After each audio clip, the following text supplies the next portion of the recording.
पाए भेटे लपटाए करी ऐसे दुख साने को। दर्शन भाई आप देखेंगे कि द्वारपालक से जैसे ही सुदामा नाम पाणे सुना, अंदर बैठे हुए अंतःपुर में पटरानियों के साथ रहने के बावजूद भी कृष्ण सारे कामकाज को छोड़कर दौड़ पड़े। और दौड़े ही नहीं, दौड़ने के साथ ही साथ पैरों को पकड़ लिया। और पैरों को पकड़ ही नहीं लिया, आंखों से आंसू बहने लगे। आप देखिए, नैन दो जल भर पूछत कुशले हर विप्र बोले विविधा में मोहि पहचाने को, जैसी तुम करी तैसी करे को कृपा के सिंधु, ऐसे प्रीत दीन बंद दीन ना सो माने को। यानी ये विशिष्टता है जी। आप ये कह सकते हैं कि ये मध्यकाल की विशिष्टता है। आप यह भी कह सकते हैं कि उस समय पर तो मुसलमानों का शासन था, वहाँ कहाँ कृष्ण और कहाँ सुदामा। लेकिन यही है भारतीय संस्कृति, जहाँ भारतीय संस्कृति के बहाने जो म्लेच्छ मुसलमानी संस्कृति थी, एक पटकार, एक चुनौती जो है हमारे रचनाकार दे रहे थे। और नरोत्तम दास इस सख्य भाव को हमारे सामने प्रकट कर रहे थे। जी। आज तो आप देखेंगे मित्र ही मित्र का दुश्मन होता जा रहा है, या मित्र ही मित्र को चूना लगा रहा है। सुदामा कृष्ण की जो मैत्री है, इस प्रकार की मैत्री नहीं है। आज नहीं, आने वाले समयों में भी कृष्ण और सुदामा की मैत्री जो है अपने आप में बनी रहेगी। मित्र सुदामा का आतिथ्य सत्कार स्वयं कृष्ण कर रहे हैं। हाँ। आज किसी भी मिनिस्टर, किसी भी अधिकारी के पास जाएं, वो आतिथ्य सत्कार मित्र का नहीं करता है, नौकर चाकर करते हैं। श्री कृष्ण भाव विभोर होकर अपने आंसुओं के जल से सुदामा का पैर पखार रहे हैं। जब पानी परात में भरा हुआ है तो पानी के परात के पानी को लेकर पैरों को धोना चाहिए, लेकिन वे पानी को न लेकर के हाय महादुख पायो सखा तुम आए इतने किते दिन खोए, देखी सुदामा की दीन दशा करुणा करके करुणा निधि रोए। आगे देखिए आप, पानी परात को हाथ छुयो नहीं नैनन के जल सो पग धोए। यानी आँखों के आंसू इतने बहे कि उनके पैरों को धो दिया। अब आप देखिए, पहले के लोग चप्पल जूता का कोई बसात नहीं थी, इसलिए उनके पैरों में बिवाई फटी हुई है। बिवाई आप देखते हो, हाँ। जाके पैर न फटी बिवाई सो का जाने पीर पर आई, कहावत भी है। लेकिन बड़े प्रेम से धूल लगा हुआ है, कीचड़ लगा हुआ है, जो लगा हुआ है, कृष्ण जो है सुदामा के पैरों को श्रद्धा भाव से, मैत्री भाव से, एक ईश्वर, एक त्रिलोकनाथ, एक विष्णु का विग्रह, एक द्वापर का लोकनायक, लोक रक्षक देवता स्वयं उनके पैर पखार रहा है। ये है सुदामा का बड़प्पन और कृष्ण की महानता। और कृष्ण इसीलिए कभी कभी क्या होता है, भक्त से ज़्यादा भगवान जो है भक्त का ख्याल रखता है। सुदामा एक भक्त हैं, लेकिन सुदामा जिस प्रकार के भक्त हैं, कृष्ण भगवान उनकी इस भक्ति को देखकर इतने विह्वल हो गए हैं कि स्वयं सुदामा पैर नहीं पखार रहे हैं, कृष्ण जो है सुदामा के पैर पखार रहे हैं। यह बात अलग है कि कुछ लोग कहेंगे ब्राह्मण थे इसलिए ऐसा किया जा रहा है, ये अपनी अपनी सोच की बात है। लेकिन इंसान में सुदामा भले ही ब्राह्मण हो, लेकिन उनका जो रहन सहन था, उस रहन सहन से, उनके निष्काम कर्म भाव से कृष्ण इतने प्रभावित हैं कि स्वयं उनका पैर पखार रहे हैं। सुदामा को 4 मुट्ठी चावल भेंट करते समय संकोच अनुभव हो रहा था, क्योंकि वहाँ का राज ठाट बाट ये सब देख करके वो बड़े आश्चर्यचकित थे। श्री के आंतरिक मन की बात जानकर हंसकर व्यंग करके वे सुदामा से तंडुल का आग्रह करके मांगने लगे। सुदामा की पत्नी ने चावल जीर्ण वस्त्र में बांधा था, जिसके कारण चावल बिखर गया। रुक्मिणी जी नहीं रोकती तो वे सभी चावल चबाकर खा जाते। उन्होंने सुदामा के समस्त दुखों को दूर किया, उनका भंडार स्वर्ण रत्न आदि से भर दिया और दशा ऐसी बदल दी कि शीश पगा न झगा तन में प्रभु जाने को वाहि बसे के ही ग्रामा, धोती पटी सिलटी दुपटी या रूपाएँ उपान की ने, बड़ा लंबा पद है, उसमें मैं नहीं जाना वाले सुदामा के सामने कंचन थाल, सोने के थाल में थाली में भोजन परोसा जाने लगा। रत्न जटित कनक भाजत, ये मतलब सारी चीज़ें, ग्लास वगैरह सारी चीज़ें सोने से थी। गंगा जल आने लगा और दान जटित पलिका कनक, और सोने के लिए सोने का पलंग। ये सब देखकर नरोत्तम दास जी सुदामा जी इतने आश्चर्यचकित हुए। और नरोत्तम दास जी यूँ लिखते हैं, आप देखिए, संपत्ति सुदामा को जहाँ लो दई है प्रभु, कहाँ लो गनाऊँ जहाँ कंचन महल है। बाजशाला गजशाला दीन्हे गजराज खरे, हीरा लाल ललित झरो कन में झलकत है। यानी सारी सुख संपत्ति मिल गई, लेकिन सुदामा कुछ मांग नहीं रहे हैं। और कृष्ण भी रुक्मिणी के साथ में, पटरानियों के साथ में, 16,000 जो उनकी वो थी उनके साथ में, गोपिकाओं के साथ में बराबर सुदामा की सेवा कर रहे हैं। ये है हमारे यहाँ का आतिथ्य सत्कार, जिसे अच्छी तरह से कृष्ण ने सुदामा के साथ निभाया, लेकिन कहीं किसी भी प्रकार का अभिमान कृष्ण के मन में नहीं है।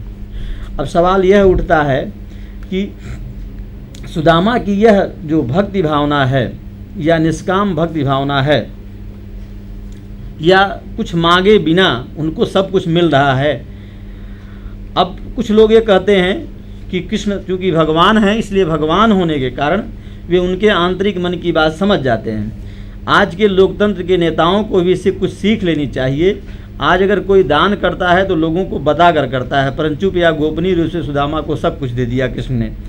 कृष्ण की महानता या नरोत्तम दास की उदारता, क्योंकि उस समय मुसलमानों का शासन था, लेकिन नरोत्तम दास ने सुदामा चरित्र को बिल्कुल आदर्श, निरपेक्ष, तटस्थ एवं कालजयी दृष्टि से लिखा है। कृष्ण सुदामा या सुदामा की पत्नी सुशीला का भी चरित्र मानवीय कमजोरियों के साथ काफ़ी निरपेक्ष और उज्ज्वल है। और आप देखेंगे कि जिस परिकल्पना के साथ सुशीला जी ने सुदामा जी को भेजा था, कृष्ण सुशीला की इच्छाओं के लिए ये सब कर रहे हैं। सुदामा तो कृष्ण से कुछ मांग ही नहीं रहा है। ये होता है मतलब भगवान और प्रजा, या राजा और प्रजा, या भगवान और भक्त का अंतः संबंध, जिसे कृष्ण समझते हैं। मैं समझता हूँ कि ये भले ही पौराणिक कथा पर आधारित है, लेकिन आज के लोक नेताओं को प्रजा के हित को ध्यान में रखना चाहिए। अगर ऐसा करते हैं तो ज़्यादा अच्छा है। अब हम लोग, अच्छा डॉक्टर शुक्ला जी, हम भाषा पर जाते हैं तो किस प्रकार की भाषा या छंद या अलंकार यहाँ इसमें प्रयोग किया गया है? हाँ डॉक्टर दर्शन जी, जहाँ तक बात रही है सुदामा चरित्र की भाषा को लेकर के, हमारे यहाँ दो चीज़ें हैं, कथ्य और शिल्प जी। कथ्य जो है, कथा अभी तक हम लोग कथ्य पक्ष पर बात किए, क्योंकि सुदामा चरित्र एक खंड काव्य है। हाँ। और ये श्रव्य काव्य परंपरा में आता है। जी जी। तो श्रव्य काव्य परंपरा में महाकाव्य, खंड काव्य, गीति काव्य, नाट्य काव्य वगैरह आते हैं, उसमें ये खंड काव्य है। इसलिए आपने देखा होगा कि इसमें 60 से लेकर 150 तक पद मिलते हैं। हाँ, जबकि सुदामा चरित्र में भी हमें अलग अलग अवान्तर प्रसंगों के चलते अलग अलग प्रतियों में भी 120 से 150 पद मिलते हैं। उसमें कितने प्रामाणिक है, अप्रामाणिक है, इसके बारे में मैं ज़्यादा डिटेल में नहीं जाऊंगा। तो कथ्य पक्ष की बात अभी हमने आपके सामने रखी, और उनका जो संदेश था वो भी हमने आपके सामने रखा, मैत्रीपूर्ण संदेश, भक्ति भावना का संदेश, प्रजा के दुख दर्द को स्वयं राजा किस तरह से समझता है, उसके पास दृष्टि कैसी है, ये सब बातें हमने की। जहाँ तक रही है शिल्प पक्ष की, शिल्प पक्ष सुदामा और कृष्ण और सुशीला की आंतरिक मनोभावनाओं को व्यक्त करने का एक माध्यम है। इस शिल्प पक्ष के अंतर केवल भाषा ही नहीं, भाषा तो वैसे ब्रज भाषा है, क्योंकि भक्ति काल के कवियों के यहाँ 2 प्रकार की भाषाएं, 2 प्रकार की बोलियाँ, एक पूर्वी हिंदी की बोली अवधी और दूसरी पश्चिमी हिंदी की बोली ब्रज भाषा केंद्र में आई, जबकि ये बोलियाँ थी। इस पर भी, और आपने गुरु सहाय जी ने इसीलिए उर्दू में रामचरित्र लिखा, और ऐसा नहीं है कि सुदामा चरित्र केवल एक ही जगह नहीं, हर भारतीय भाषाओं में आपको मिलेगा। जी जी। अलग अलग कवियों ने लिखा है, इसलिए इसकी जो अनुगूंज है वो देखते बनती है। भाषा इसकी ब्रज भाषा है, लेकिन अवधि के भी शब्द आपको मिलेंगे। जी। और भाषा को अलंकृत करने के लिए अलंकार एक माध्यम का काम करता है। हाँ, वो तो है। अब आप देखिए कि जैसे विभावना है, कारण के बगैर भी कार्य हो रहा है। आप देखिए विभावना अलंकार का बहुत अच्छा वर्णन इन्होंने भाषा कौशल के माध्यम से हमारे सामने रखा है।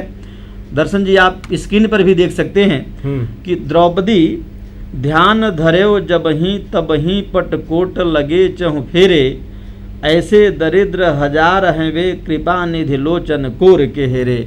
आप जानते हैं कि दुशासन द्रौपदी का चीरहरण कर रहा है, लेकिन भगवान की ऐसी कृपा, कृष्ण की ऐसी कृपा कि द्रौपदी की चीर बढ़ती जा रही है। ये विभावना है, जबकि चीर तो बढ़ता नहीं है, लेकिन ये कृष्ण की अहेतुकी कृपा है।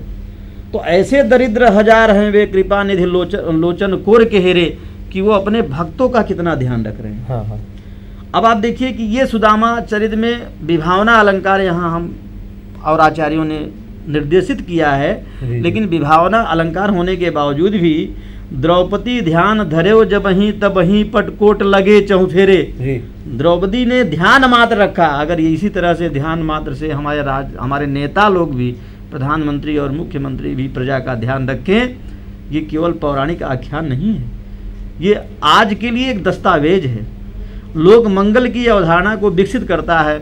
हम समय के अभाव के कारण हम अगले अलंकार लोकोक्ति पर चल रहे हैं, उसमें भी आप देखिएंगे लोकोक्ति है, मित्र मित्र के काम। कई बार मित्र मित्र को दगा देते हैं, लेकिन यहाँ लोकोक्ति अलंकार के माध्यम के तय तो कही निकी सुनी बात हित ही की, मही रीत मित्त की नित प्रीति सरसाइए। यानी कृष्ण और सुदामा की मैत्री को किस तरह से लोकोक्ति मुहावरों के द्वारा, ये लोकोक्ति कह लीजिए, मुहावरा कह लीजिए, या अलंकार कह लीजिए, यहाँ अलंकार लोगों ने कहा है, लेकिन लोकोक्ति एक कहावत भी है, मुहावरा भी है, जिसके माध्यम से मही रीत मित्तई की नित्य प्रीति सरसाइए, कृष्ण की मैत्री को विशेष रूप से यहाँ लोकोक्ति अलंकार के माध्यम से हमारे सामने अभिव्यक्त किया गया है। आगे आप देखेंगे, नाम लेत 9 गुनी पैद द्वार 100 गुनी सो देख सहस्त्र गुनी प्रीति प्रभुमानी है। ये सार अलंकार है। हमारे यहाँ तुलसी ने भी कहा, आवत से हर से नहीं नैनन नहीं सने, तुलसी तहाँ न जाइए कंचन बरसत में। आज अगर वहाँ मान सम्मान नहीं है तो वहाँ नहीं जाना चाहिए। यहाँ सार अलंकार है। यानी अगर सार अलंकार इसीलिए है क्योंकि सुदामा को भी पता है, सुदामा की पत्नी को पता है कि हमारे मित्र हैं, अगर उनके यहाँ जाएंगे। हमारे अलंकार शास्त्रियों ने किस तरह से अलंकारों का निरूपण किया है, और नरोत्तम दास ने सुदामा चरित्र में इस तरह से निरूपण करके, इसीलिए इसका नाम सार अलंकार दिया कि अगर वहाँ हम जाएंगे तो हमें देख करके कृष्ण प्रफुल्लित हो जाएंगे, 1000 गुना प्रफुल्लित हो जाए। ये बात यहाँ कही गई है। अगला अलंकार जो यहाँ मिलता है पूर्णोपमा है। पूर्णोपमा इसलिए है कि धीरज अधीर के हरण पर पीर के, बताओ बलबीर के महल यहाँ कौन है। कृष्ण के नगरी में सुदामा पहुँचते हैं और सब वहाँ देख रहे हैं, एक से एक भव्य महल है, इसलिए उन्हें पता ही नहीं चलता है कि कौन बलबीर का महल है। यानी राजा और प्रजा द्वारिका में कुछ पता ही नहीं चल रहा है, भाव विभोर हो जाते हैं। इसलिए वहाँ पूर्णोपमा अलंकार है, मतलब जैसे राजा का महल वैसे प्रजा का महल। इसलिए वो कहते बताओ बलबीर के महल यहाँ कौन है। हमारे आचार्यों ने, अलंकार शास्त्रियों ने इसे जो नाम दिया वो पूर्णोपमा है।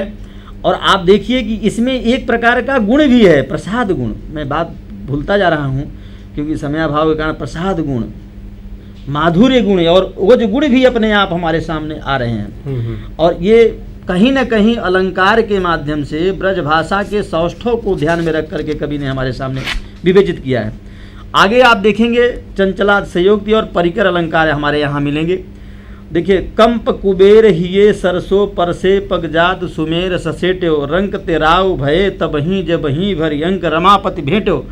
कृष्ण के द्वारे पहुँचते हैं और रंक माने गरीब को, राजा माने कृष्ण, राहु माने कृष्ण, स्वयं अपने अंक में भर करके रमापति माने लक्ष्मी के पति कृष्ण भेंटने लगते हैं। ये एक अद्भुत वर्णन है, इसीलिए इसे चंचलात से युक्त कहते, क्योंकि इसको शब्दों में पकड़ना हर कवि के बस की बात नहीं है। किसी को अखबार लगाना, किसी को भेंटना, किसी को वो करना, ये कृष्ण के उस विधान को, कृष्ण और सुदामा की उस मैत्री को काव्य भाषा में, ब्रज भाषा में ढालते समय नरोत्तम दास ने ये बहुत गंभीरता का परिचय दिया। इसलिए यहाँ चंचलात से युक्त और परिकर अलंकार है।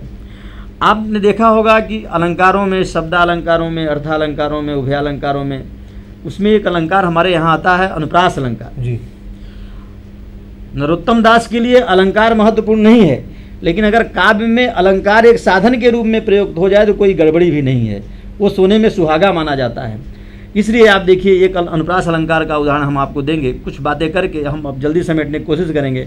नागलोक नागलोक ओक ओक थोक थोक, ठाढ़े थर हरे मुख सूखे सब गात ही, हालो परो थोकन में लालो परो, लोकन में चालो परो, चक्रन में चाउर चबाती।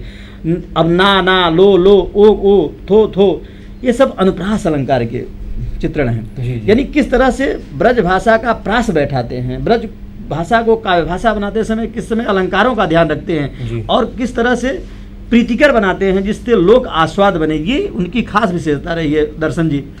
इसी तरह से रूपक अलंकार में आप देखिए, बसन उतारे जाय के धोवत चरण सरोज चौकी पेक्षा भी देती हूँ जन तन धरे मनोज। यानी मतलब रूपक किस तरह से मनोज, कहाँ मनोज काम देवता और कहाँ इन लोगों का बसन उतारना, पैर धोना, चौकी पर बैठना, और मानो मनोज बैठा हुआ है, कामदेव बैठा है, जो कि अब ये सारी परिकल्पना जो है, इसलिए यहाँ पर रूपक अलंकार कवि ने निरूपित किया। लेकिन मैंने आपसे कहा कि इनका साध्य जो है वह है मैत्री भावना, सख्य भावना, और उस सख्य भावना को ध्यान में रखते हुए उन्होंने मतलब प्रसाद गुण हो, माधुर्य गुण हो या ओज गुण हो, कोई भी गुण हो, हर गुणों से परिपूर्ण ये सुदामा चरित है। चाहे 120 पदों में हो, चाहे 60 पदों में हो, चाहे 150 पदों में है, उस विवाद में हमें नहीं पड़ना है। अब आप देखिए, इन्होंने जिस तरह से हमने गुण और अलंकार की बात की, उसी तरह से आपने देखा होगा कि यहाँ रस भी आ रहा है जी, और रस के साथ ही साथ इनके यहाँ छंद भी आ रहा है। हमारे यहाँ छंद जो है वृत्तियाँ होती है, कुमला वृत्ति और परुषा वृत्ति, और मात्राओं और वर्णों के आधार पर छंदों का निर्धारण होता है। तो जहाँ मात्राओं का उसके आधार पर छंदों का निर्धारण होता है दर्शन जी, वहाँ मात्रिक छंद होता है। जहाँ वर्णों के आधार पर होता है वहाँ वर्णिक छंद होता है। आप देखिए कुछ उदाहरण, 13 और 11 का प्रास है। विप्र सुदामा बसत हो सदा आपने धाम, भीख मांग भोजन करे हिये जपत हरि नाम। यानी भगवान का नाम ले रहे हैं, अहेतु की भाव की श्रद्धा है, भक्ति है, गरीब हैं, सिंपल सा दोहा छंद है। ये दोहा छंद अपभ्रंश से आया है। ये दोहा छंद ऐसा नहीं है कि मतलब पहली बार आया है, अपभ्रंश से हिंदी में आया, वहाँ दोहा, यहाँ पर दोहा बन गया। अपभ्रंश में दोहा जो था वो वीर प्रधान था। यहाँ वीर से ये भी वीरता है कि जीवन के संघर्ष को झेल रहे हैं, स्वाभिमान के साथ जी रहे हैं। तो वहाँ पर उन्होंने विप्र सुदामा बस, आप देख सकते हैं विप्र सुदामा, ये 13, 11 इस तरह का प्रास है। ये काव्य सौंदर्य को, ब्रजभाषा के लालित्य को, राग रागिनी को बढ़ा रहा है, और उस सुदामा जैसे ब्राह्मण की कथा को हमारे सामने चित्र बेमेड। इसी प्रकार कवित्त छंद है, लोचन कमल दुख मोचन तिलक भाल सवनन कुंडल मुकुट धरे माथ है, ये कवित्त छंद है। आगे आप देखेंगे तो कुंडलिया भी मिलेगा आपको इसमें देखने के लिए। और इसी तरह से मतलब इनकी भाषा की अगर बात, कुंडलिया भी है, सवैया भी है, समयाभाव के कारण मैं उस पर बात नहीं कर पा रहा हूँ। अब दर्शन भाई थोड़ा आप भी बोल दीजिए सुदामा चरित। देखिए, भाषा में सुदामा चरित की भाषा मुख्य